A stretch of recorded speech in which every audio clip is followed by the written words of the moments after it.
It would make sense like that. And, at the juncture we sit in the cycle of the destruction of the planet that's about to unfold in terms of bolides coming in 2025, the electromagnetic anomaly occurring in October of 2024, the changeover in the rapid depletion of the ozone hole and widening there it'll eclipse the year 2000 ultimate low of the ozone whole size of, was it 30 something million square kilometers at that point. It'll go well above that.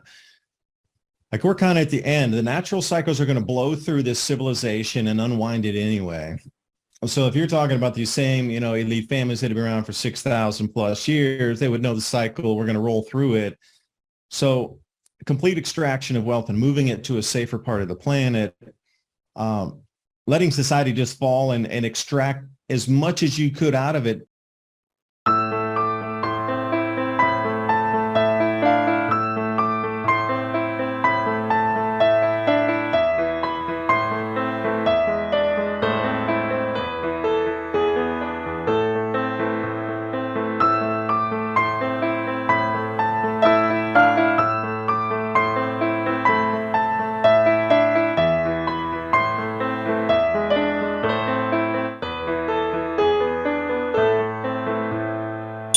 Let's stay positive, man. Let's stay focused. And I'm going to go ahead and hit live right now. And I love the optimism in a world of chaos. Let's be some civilized order. Let's bring some opportunities. Let's bring some light. And I love what you just said, man. What you just said was so powerful, that we're going to make it through this because we're on the side of light. Talk about that. That's beautiful, man. It's great to see you. It's been way too long. Ladies and gentlemen, thank you so much for being here with us live on the website. The videos are always free and uncensored live on the site. If you miss the live shows, you'll get access to the archives, over 4,500 videos in the archives, and that's less than $10 a month. And so today we have a lot to talk about, especially with many recent events. The water, the food seems to be under attack as a metaphor. It seems like the food, the water, anything pristine and clean, there's something going after it, whether it's a universal force, whether it's just cause and effect, maybe there's other variables. I don't know. But David, you said one thing that is so important is we have to stay focused and be positive in this time, look towards the light, because many people are actually kind of giving up hope. Yeah, so true. And I'm in no way, shape, form perfect myself. There's times where I just shake my head and go, this can't be happening.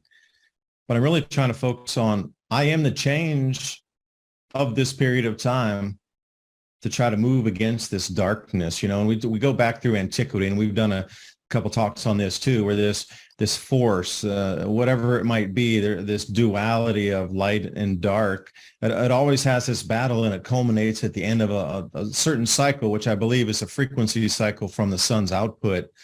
And then, there's that rollover back again where predominantly one energy field, stays for several thousand years.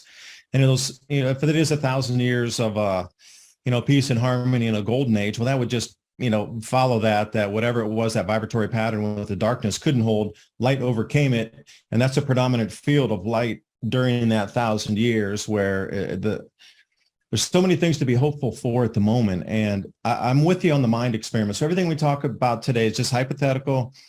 It's just a what if exercise, if we could play some things out or maybe game some possibilities.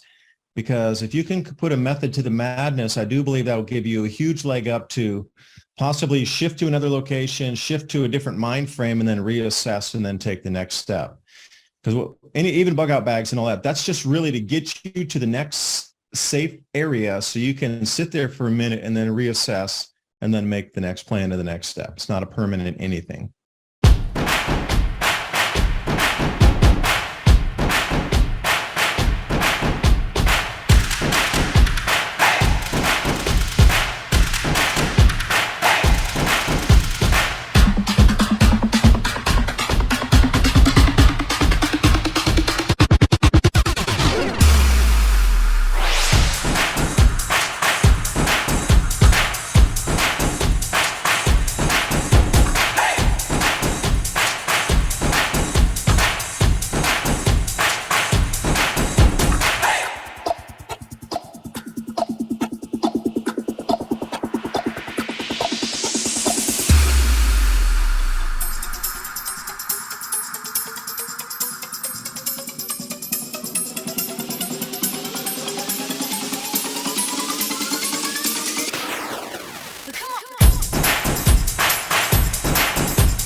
Right. Be prepared, not scared. I guess we could call this, folks, we're going to call this a live action role play.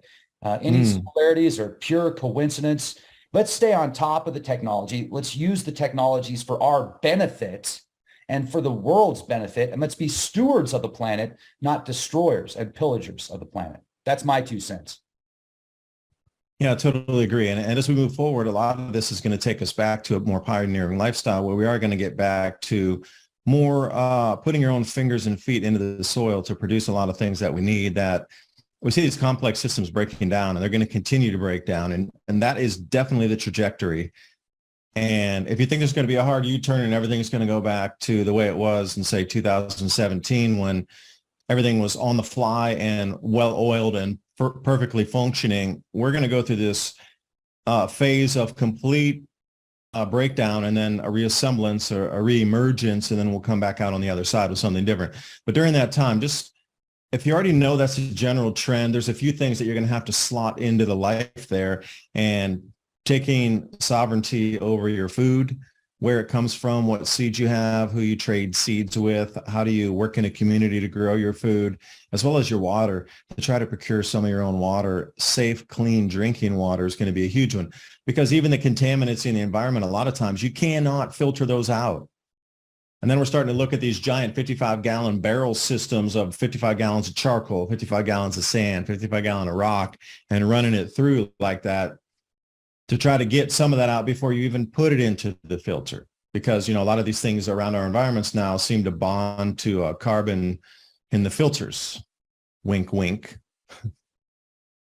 Yeah, I had no idea about that. So actually, I've heard of artificial intelligence being used to get rid of forever chemicals. So I think that's a positive. And I know that we had talked previously about artificial intelligence being used to do amazing things as well. So don't focus just on the negative.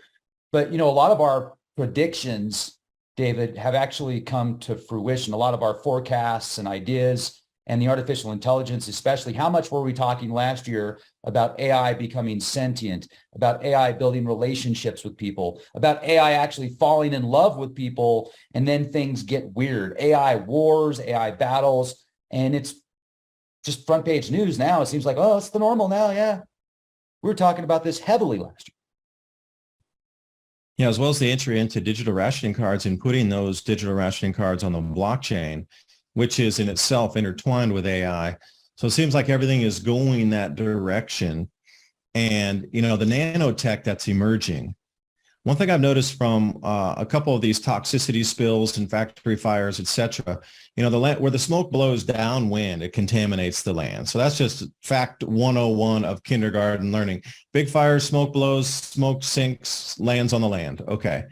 But the nanotech that I believe is going to be, you know, unveiled at this time is going to be to cleanse the earth.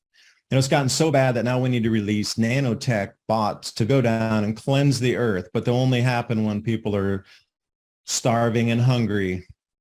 But again, you know, if they were trying to say that, well, we're going to release these nanobots by the hundreds of trillions over multiple states to try to clean the soil and remediate that water table, you would say no way. But as we look today, if people get hungrier and there's less availability of food, Southern Hemisphere is struggling, Ukraine's struggling, United States still struggling. And now it looks like there might be other difficulties in agriculture and water.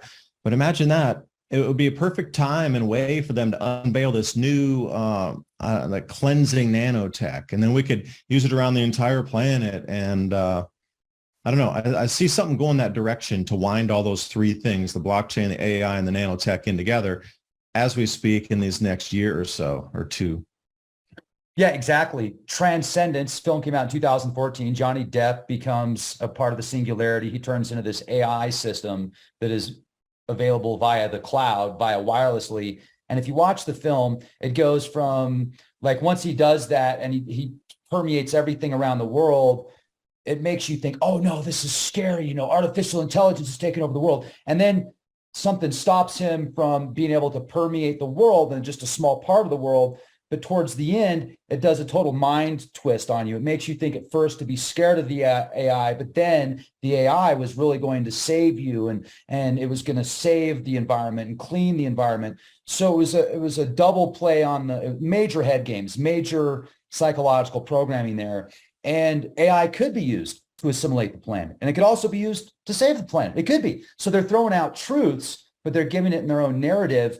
And I do also see the nanotech being used in foods as well, in agriculture. And that makes me, I've questioned why Uncle Bill this is just clearly speculation, live action role play here, like we said, but I've wondered why Uncle Bill is purchasing up so much farmland. Is he wanting to use certain nanotechnologies and incorporate that into an AI system that could be also digitized and put into this Internet of all things? Back in 2008, there was the Hewlett-Packard central nervous system of the earth that they wanted to track everything around the world in real time. And that technology got purchased by Shell. And I'm sure they're using the technologies to find deposits of oil and natural gas, et cetera, but it could also track everything and upload it onto the cloud. And it's basically trillions of sensors. So sensors combined with satellites and nanotechnologies and quantum computers and artificial intelligence and supercomputers could basically tag and target everything in the world in real time. That's probably their ultimate goal, right? Yeah, and I'll answer the one thing for you. The water rights is more what Uncle Billy was against or trying to grab control of. Controlling the food is one thing, but the water rights of either river streams, wells, et cetera, that were on that purchased property, the water is going to be more important in the long run, selling the rights to it, because that's in perpetuity. So, that river is going to run for 100 years. And they're going to be selling acre-foot water out of that to farms downstream for years or for 100 years. So it's not about the initial purchase and the amount of food that can be grown on, say, 200,000 acres or a 2,000-acre farm. And you got to think, in reality, it's a fair, nice, shiny penny if you got 2,000 acres and you're running grain on it at all-time high grain prices. But the water that comes out of there eventually will eclipse the purchase price of your land, selling it continuously. And that was one of the main grabs, was that. And I'll tell you another thing Uncle Billy's involved in here, which I'd done videos many a year ago. Barcode for all, or like the bio barcodes is what they're called. What they were trying to do is encode 10 million DNA species of different plants, animals, insects, etc. And each one of those would have a barcode. Like a hickory tree would have its own barcode. Walnut tree would have a barcode associated with it. And then they were going to use LiDAR and then head over the forests and get a composition of each of those. And and again, you come down to the sensors, and I don't know how frequently this was going to occur, but the usage of you to cut a tree on your own land would then be offset, and you'd have to pay for that because the sensors would notice that you took down a tree off of your land. And there would be a usage fee, because once it's barcoded and patented, a hickory tree is no longer a wild hickory tree. It's the property of the Barcode for Life Project, who's identified it, mapped it out, and has now claimed it as theirs. And as such, you would have to pay a usage fee for every single thing in nature. And so far, their database, as far as I did, this is like about a year and a half ago, maybe even longer, was up to 10 million species already that have barcodes associated with their DNA and cell structure of different, like I say, trees, plants, animals. So just another money control grab system that's digitized. Yeah, you got it. Control. Okay. Well, now what? Now they're going to say, we've got all the cards, and in order to play the game, you've got to do this one thing. And then they could come up with any scenario they want. Keep in mind also, as everything's playing out as we see today, it's all playing out in one large stage show. And I don't know what we're seeing right now in terms of derailments and fires here and factory burn downs there. That's a distraction from something larger. Now, as I'm going to explain these two things, there's two massive events coming in the next 2 years. The first one should occur from August, September, October, November of this year, where if I have to step you back in time 1 year to the Hunga Tonga eruption in January of 2022, that eruption added 10% more water into our atmosphere in a single day. So, we had 100% of precipitable water, or water that's clouds and could turn into rain and evaporation, et cetera. We had 10%, we had 100% of that in the Hunga Tonga, and now we're plus 10%. So we're at 110%. Now, an enormous amount of that went up into the mesosphere, which is approximately 30 to 50 miles above our heads. Now, it's one of the driest regions in terms of an atmospheric band layer. The troposphere really wet. That's pretty much where all of our weather occurs anyway. And then we get into the stratosphere above the ozone layer and mixing with the ozone layer.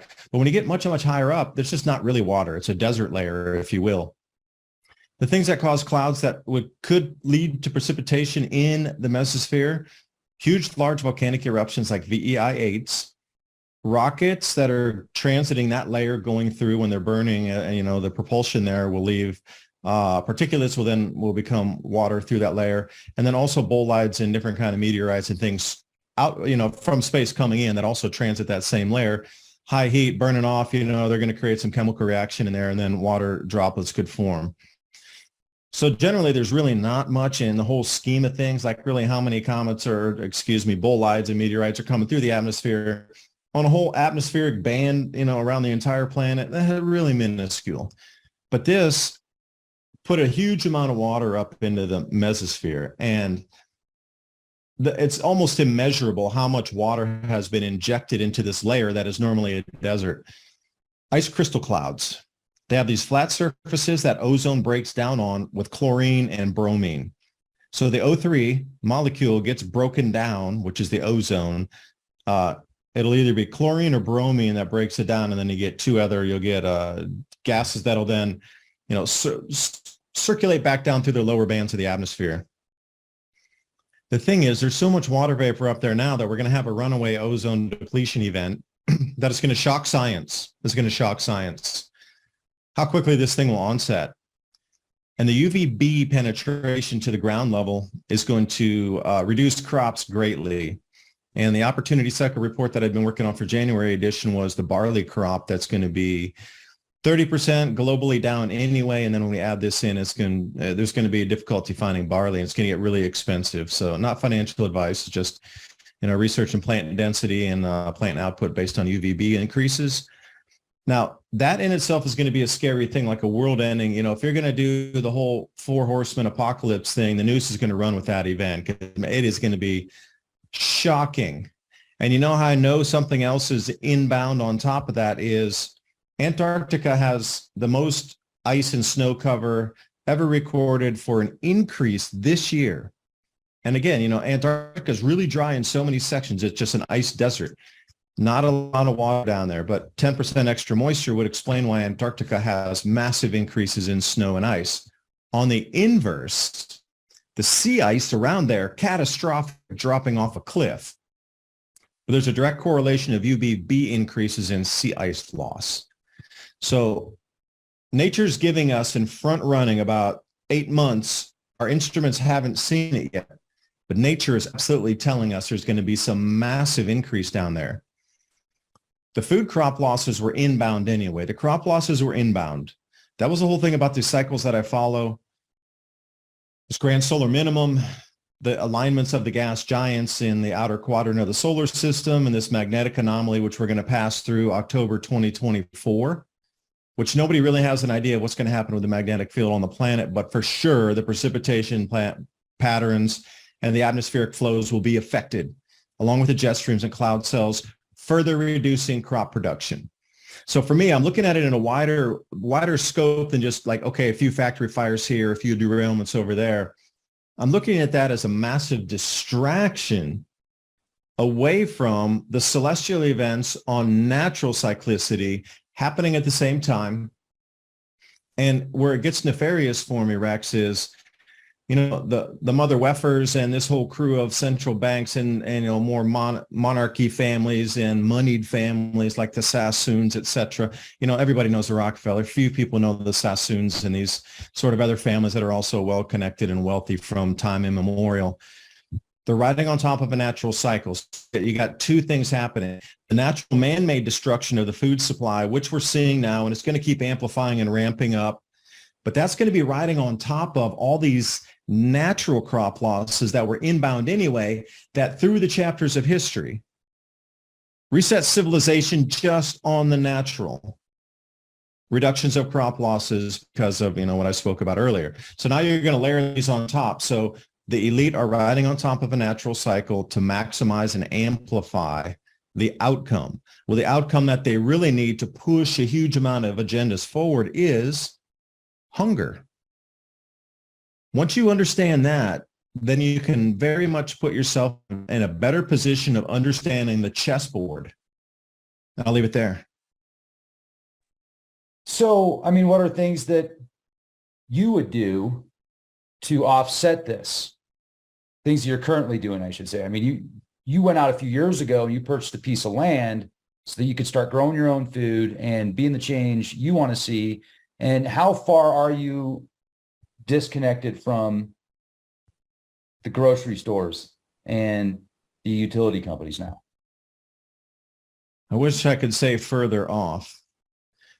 We're at the last utility pole on the line out here. Behind here, there's like 4,000 acres behind our farm. And any direction you go, you get into the Cherokee National Forest on there, and then all the way on the huge amount of mountains going over to North Carolina. Like we're really the last of the last before it just turns into pure mountain and national forest, before you come pop out on the other side of North Carolina somewhere.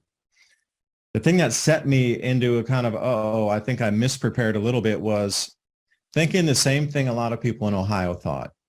They thought, man, we got it wired out here. We're super remote. We got clean water. We can grow our own food. We're around the Amish. We're in farming country. We know all the farmers. And we're just going to sit back and glide through and ride this out. Well, you saw what just happened, where your safe, most ultimate safe zone might be. You might actually need to move there, because I was guilty of saying the same thing. I'm not leaving. This is the bug out position. People are going to come out here because it's so far remote. I'm not leaving. I don't have to leave. I'm going to be so far. Now I'm starting to realize that I might need a Sprinter van or something, because with that, I don't have that. Because if we really need to bug out and get out of here, because of what happens if a nuke plant gets some problems with it and that drifts over. I mean, there are some points where you might have to leave, even though you think you may never, ever leave. And I'm starting to find my own faults in my own preparations out here. Yeah, we're building a barn. Yeah, we're going to grow huge amounts of vegetables along the fence line, multiple gardens, fruit orchard, all these kind of things. That's great. But then what? You're going to have to work with a community of people. And it seems like all these things happening right now, we might not be as prepared as we thought we might be, especially if you're going to have to leave. Because you think about those people in Ohio who had to leave everything. They've maybe been prepping for 20 years, ready for this change. They had everything they need, all the water filters. They had their own animals. They were ready. They're pretty much like 90% self-sufficient, except for steel and, some things they might need to buy for motor repair parts. And then what? Now they have to leave it all and start from scratch and drive out in the middle of the night with a car packed full of their stuff and then start over. I don't know. Some things we're going to have to start thinking about a little bit differently with all these factory fires and things happening at the moment. Do you think that it's going to cause a change in like legislation and security with? I think the legislation change is already slated to get people off the land. Because, Okay. you and I, we had seen those maps and we had talked with others, and you've had your own conversations. I've had my own with different people that we consider reliable sources about ideas on how they would remove people out of the farming country and get them back into cities. Because, in a logical sense, you would say no farmers are leaving. But then I look at Ohio and say, the farmers don't even want to plant their own fields due to their own concerns about the contamination on their own fields and tilling this upcoming planting season. The farmers do not want to even till their own fields. Understandable. But what are they going to do? Say that's a zero, that they're going to say, that's a stranded asset. The bank won't note anymore. You're going to have to vacate the land. The government will pay you a certain amount, probably below market value. And then you'll have to go get an 8 or 9% interest loan to try to buy some farmland back again somewhere else when it's like 20 times more expensive than you paid for it a few years ago. The whole thing about removing people off the countryside farmlands has been talked about, and everybody had the same idea. How are you going to get them out of there? Farmers are going to say no. They're self-sufficient anyway. These communities are super tightly bonded together. They're not leaving until these type of accidents start happening en masse, and now you start to see they're going to start to leave. And then what? Again, we come back to the end. Then what? Yeah, you start taking all these people off the farms. The farms are vacant. Who's going to own the farms? The government will have them in some sort of, land bank for a while, but then who will take possession of that? BlackRock? Vanguard? It's not going to stay in a land bank owned by the government, controlled by the government for more than a couple of years before that gets auctioned off to somebody else, right? Right. Yeah. I mean, like people with mortgages, they half the time don't even know where their mortgage got sold to. Somebody, they look into it and they're like, well, we sold it to this other company and then we sold it to this other company. So you basically think that a lot of this land that could be usurped up from the farmers will go into a hedge fund possibly? Yeah, because you talked, I remember seeing one of your interviews a while back. This is many years ago when you talked about the bundled mortgages during the financial crisis in 2008 and 9. I remember you did an episode on that, on how it was intertwined and interbundled. Nobody even knew. So when the bank came to claim and, repossess a house, they're like, well, show me the deed. And they couldn't because they didn't have it because it was so many times unsold that they didn't know who even held the deed for the property any longer because all the investment instruments had been derivatized and then resold, rehypothecated 50 times from Sunday.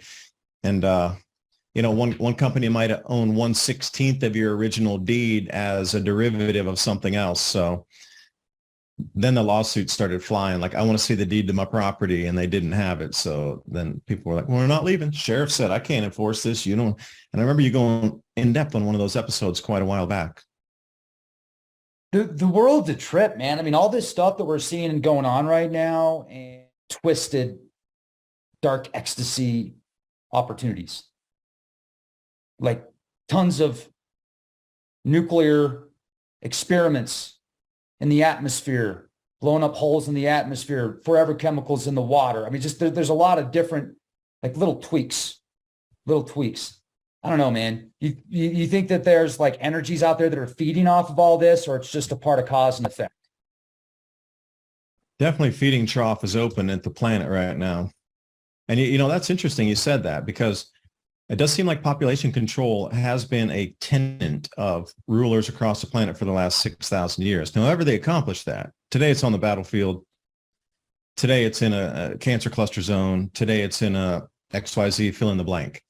Right. So you're getting mass, you could get 80,000 people per day, every single day, depending on how it went. But something is definitely feeding off of off of our energies. Some entity is feeding off of that. I absolutely believe it. Now, you might think that is just so woo-woo, but you have to think about how the world operates pretty much lockstep now. And whatever vibratory pattern that's put out, whether it's a fear base, most humans are going to respond and have the same output vibrationally.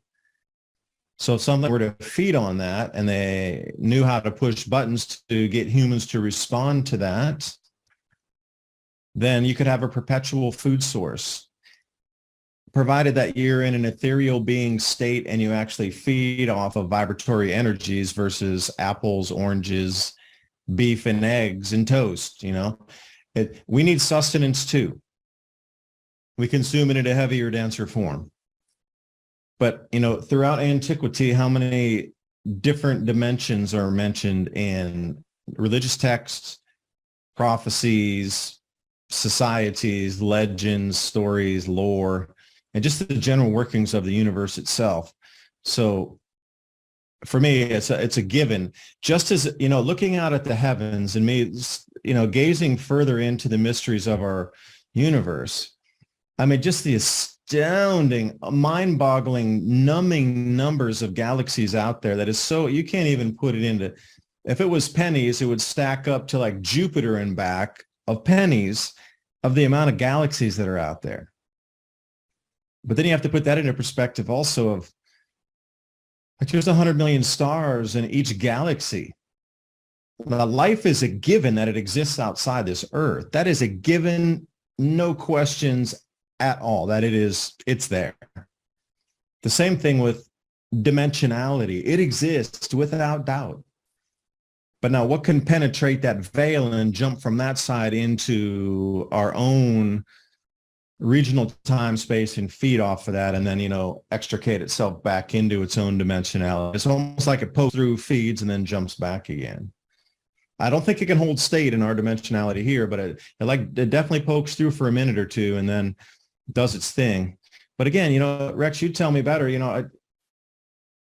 have more stories of like things that just stay on humans and, grab into their energy fields too indefinitely for longer periods of time. Maybe you could talk about that. But whatever has brought us to this point, it seems that everything leading up in civilization right now has brought us to this point to keep the human at a certain resonance level. So whatever does feed can jump on top and feed in perpetuity or forever.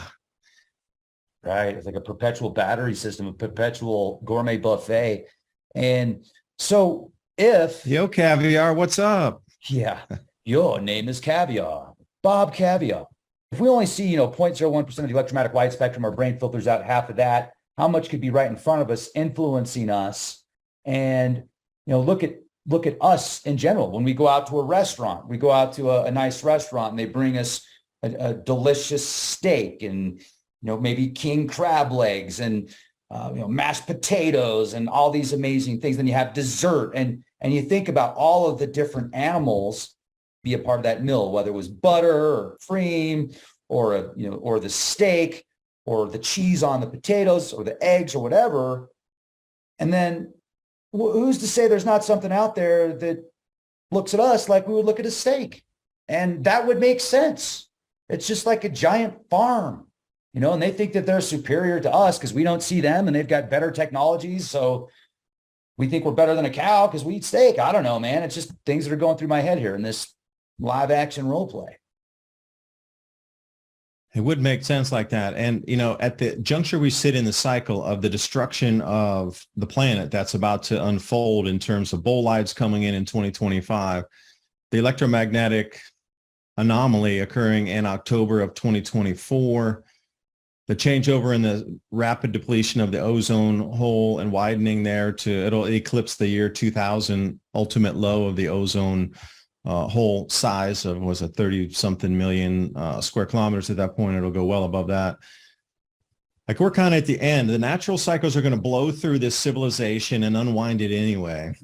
So if you're talking about these same, elite families that have been around for 6,000 plus years, they would know the cycle. We're going to roll through it.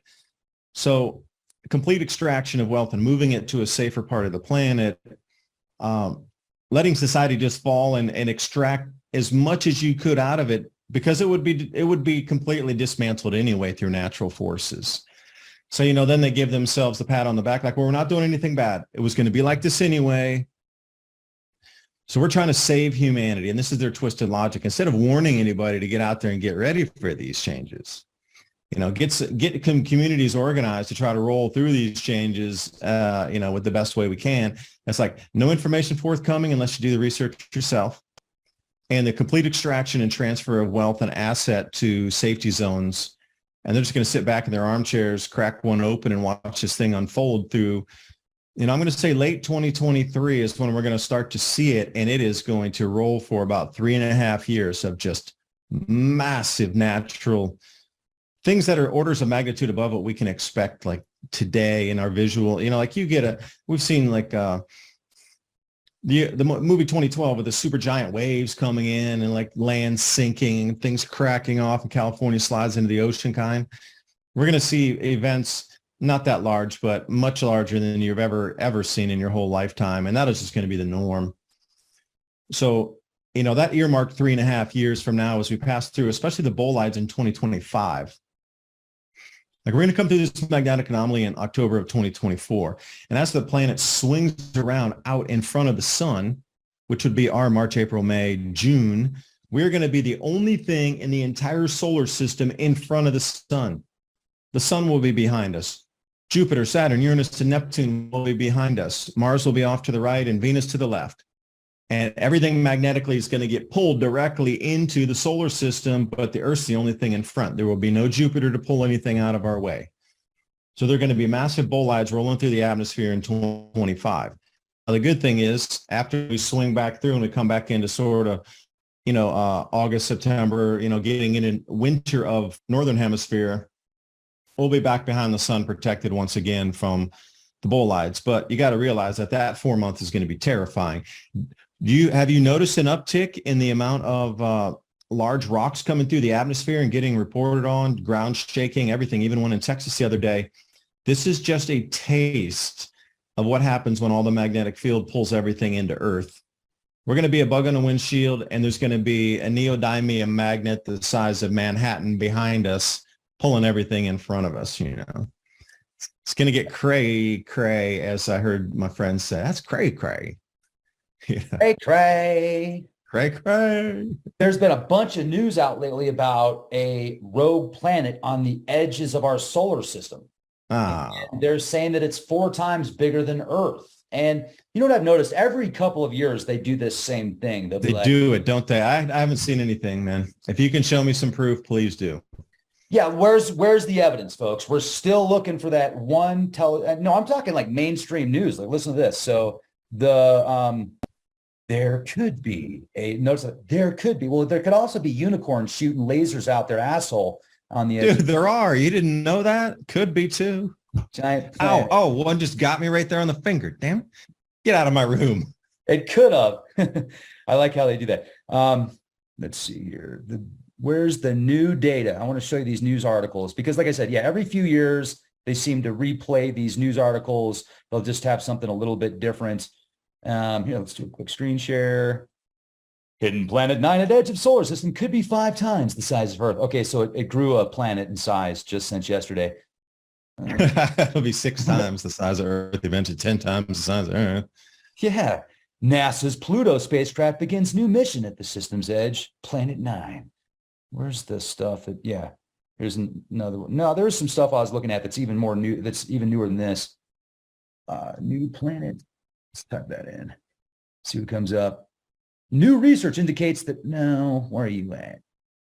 Yeah, leave your browser window open. I'll do a planetary thing with you.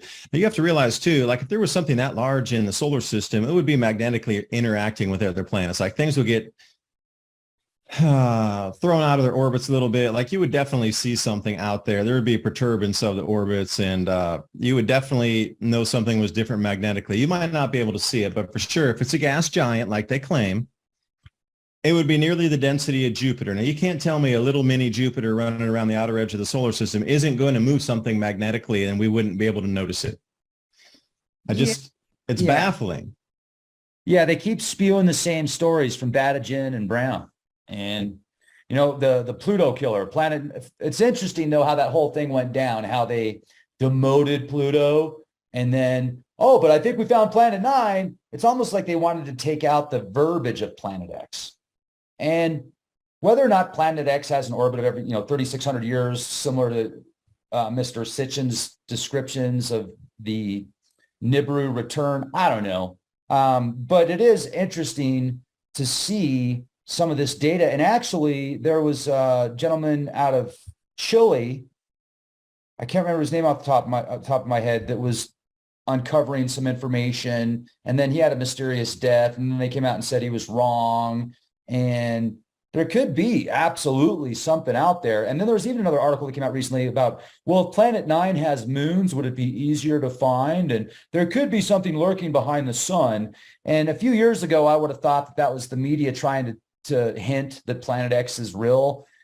The way that I am now, though, I think it's all just regurgitated BS, and they're running out of stories, and they know what gets views, so they're writing it up a little bit differently. But that doesn't take away from the very real possibility there could be a planet lurking at the edge of the solar system. But where is it? Like you said. Yeah, I could agree with that it's out on a really long, elongated orbit, 3,600 years. I mean, yeah, it won't affect us now. But that whole thing, like, oh, what's lurking? It's hiding behind the sun. Our planet goes around the sun one whole time every 1 year.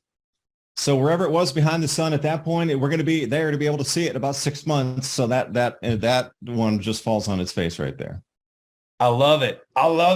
Don't you dare think for yourself, man. You come on, something lurking behind the sun, dude. And people believe it. See, that's what I feel so sorry for, like the kids of our generation that aren't being taught proper science and astronomy and arithmetic and these sort of things, chemistry. And, I wasn't really the biggest fan of organic chemistry, but I wish I would have learned more now so I could understand the chemical compounds that are being bounced around all over the place. But that kind of teaching is not really there anymore. when corporations, it's really not. Even at the AP courses, the advanced placement courses, they still, it's it was a shell of its former self that we would just have as just the regular classes. unfortunately, when corporations control the education content, the majority of it, the sponsoring, there's only 5 corporations that control about 90% of the textbooks that schools get. So, I mean, that should be quite telling. Can you pull up your browser again? Because I asked you to pull up your browser again and go to solarsystemscope.com. Yeah, absolutely. Solar system. This will really put it into perspective of what we're dealing with here and these natural events that are inbound. And, we might be joking about this, but, they have been throwing this whole UFO scare thing around. But notice how we've gone from, Rex and I making light of, UFOs and, different colored aliens, etc., like Star Trek did. But now it has become mainstream where they're almost telling you there's going to be an alien invasion. Look for the alien. It's almost like, that we're being trained that, aliens aren't going to have a sex. We won't be able to identify them. So we're already getting into that whole, you're getting ready, something's coming. And it was all a joke before, truly it was, but now it's so mainstream that I see it as a pre-programming of something that will manifest. Either it's real or it's blue beam or it's fake or it's not, or it's like a hybrid, something that just was grown in a lab and pops out that looks half human, half alien, on our own electric gravitics craft, and then they pop out and you're like, whoa, they look like this. Oh, but wait, it was DNA manipulation over the last 80 years. So who knows what's going to happen there. Right. All right, let's click on the screen to run the model. Anybody can do this, and click on the screen. There you go. So on the left side, you're going to see the little gear icon. You want to click that. If you scroll back on your mouse a little bit, you'll be able to, and you can spin the screen. Just grab it and you can spin it. There you go, and you can turn right or left. So I prefer you to turn Jupiter and Saturn, right there, and spin it around so Saturn is at the, let's say, 12 o'clock position. There you go, and zoom in a couple clicks and then tilt it a little bit. Yeah, there you go. Stop there and then just, and tilt it back towards so we can see out there at Neptune. There you go. Okay, stop. All right, so you can either grab a planet and spin it, which is the easiest thing to do, or you could zoom in just a couple clicks, right? Now you're going back in time. And Jupiter's got a big orbit, so the faster you spin that one. So zoom in a little bit and maybe grab Earth, but keep the same. Yeah, right there. Okay. Now move Earth right up to 2024 October. Now, what do you see? The Earth's going to be between Jupiter, Saturn, Uranus, and Neptune. Now, can you tilt it back up again so we can see all the outer planets? All right, so the Earth's going to pass between those 4 gas giants lined up like that. They're going to make their own magnetic field, and we're going to pass directly between that. The sun will be on our one side with a regular looping toroid field, and then we'll have the 4 gas giants, which are in their perceived square from the Earth view, which are going to start interplaying magnetically as well. Okay, that's what's coming in October 2024 that we're going to pass through, looping toroid fields that we haven't seen in 2,000 years, actually since 79 AD. So it's not exactly 2,000, but it's like 1,950 years ago. Now, if you grab the Earth, Rex, and just pull it out into 2025 March, now zoom out a little bit so we can see all the outer planets behind us. Yeah, okay, spin it a little bit. You want to be able to see the Earth in the field of those. But the Earth's going to be by itself out in front with the 4 gas giants pulling everything in front of us. And like I say, we're going to be a bug on a windshield out in front of everything. Everything's behind us. Yeah, spin that around a little more so you can see all the Saturn and Uranus and Neptune out in the same field of view. Spin it to your right. Yeah, there you go. So you see how everything magnetically is going to pull everything into us here in front of the Earth there. So this is the natural cyclicity and things that are about to happen as we move through, these next set of years here. People know the chaos this is going to cause. Our crust is going to move slightly, and the top 1 to 2 miles of the crust is going to have a lot of, okay, yeah, right there, stop. And move the Earth back just so it's directly in front of the sun, backwards. Yeah, leave it right there, stop. All right, now what do you see behind the Earth that's going to be dragging everything in magnetically? We got Jupiter, Saturn, Uranus, Neptune. Yeah, you could even move the Earth back like, a couple degrees back that way, a little bit. Yeah, right to about there. Okay. So this is when we're going to get the biggest bolide bombardment on the planet, because all the gas giants, all the gravitational bodies of the entire solar system are behind us. We are literally at the tip of an arrow, and everything magnetically is behind us is going to get dragged and raked across the surface of the planet here. And that will be, as we see, March, April, and May of 2025. Now, as we transit around. Eventually, when we get around the sun again, that'll be the safe zone. The bombardment will stop. But you're going to have to put this into perspective here. We are going to have famines on this planet at the same time the bolides come rolling through. And who knows really what's going to happen with the magnetic anomaly as we transit through that second magnetic field with the sun directly through the center of it. Because, Jupiter and Saturn lined up can cause massive earthquakes on the Earth alone. Now you add in a whole entire new magnetic field. What is going to go on? And why is everybody trying to deflect from these discussions? This is what we're going into. Along with the UVB increases in the depletion in the ozone and massive crop losses in the southern hemisphere from cooling temperatures from the Hunga Tonga eruption, we're going to have the UVB increases. You got all this craziness in Ukraine not growing anything. Got chemical spills and smoke pollutant fields everywhere, and then you got these natural events that are riding on top of it. So, what kind of massive distraction do you need, Rex, to keep you away from seeing that? So you kind of see what my eyes see now. It had to be done visually to explain it to you. Now you see what I see, and it's really hard to put it back in the bottle from this point forward. Yeah, man, there's very little safety there. I mean, that is. And if you wide out, there's nothing in front of us. Wide it out, just zoom out. Look at that. There's nothing in front of us. Nothing. We are the only thing in front of the sun at that point. So whatever comes into the solar system rolling for those months is going to pound us first. And it's going to get drawn into the sun, which is a scary thing, that the sun's actually going to pull that into us because all the gas giants are behind us with their magnetic fields, then tugging in addition to the sun, pulling it all toward them. Everything's going to get pulled toward these celestial bodies, but we're in front. We're going to get riddled with space rock. I mean, riddled. Now, on the side note, if we don't turn into zombies or get blown up by bolides, we might get superpowers because there could be some incredible cosmic evolution. I mean, I'm going for the Batman Superman combo. I want to be rich and I want to have laser beams that shoot out of my eyes and I want to be able to fly. So, well, then you and the unicorn are going to be a perfect match if you both have laser beams shooting out. Yes, I'm going to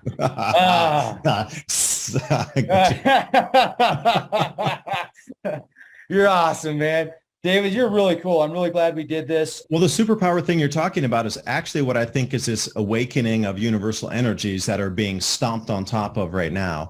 Because as we go through this magnetic field, really nobody would, who does know what would happen is those who were alive 2,000 years ago. And these same elite families have been in power at least for 6,000. So they've ridden through 3 of these cycles.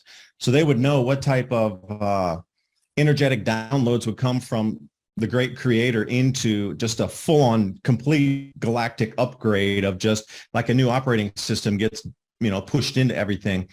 Why is it so much right now that all these electromagnetic frequencies have been rolled out on top of us during this time? And why is there so much fear generated at this time on top of what should be the most golden time? We should be celebrating like it's a 2,000-year party and with hands in the air, wearing gold robes, waiting for this to pull into our stream of consciousness to reconnect at even a greater, superconductor level and trunk line with the great creator. And I think this is what's being interfered with now. And what you see a lot of things is to try to break that connection or interfere with it or shrink it. So there's not such a wide upgrade so these elite can keep themselves in their economic go through this natural changes over the next 3 years, 3.5 actually. Oh man, that's a great point. Absolutely, dude. Your energy's awesome, man. I love where your mind is with that. And I got to say, keep being the change the world needs to see because you're doing great work, David. Thank you. Thank you, Rex. See you next time. Yeah, see you soon, brother.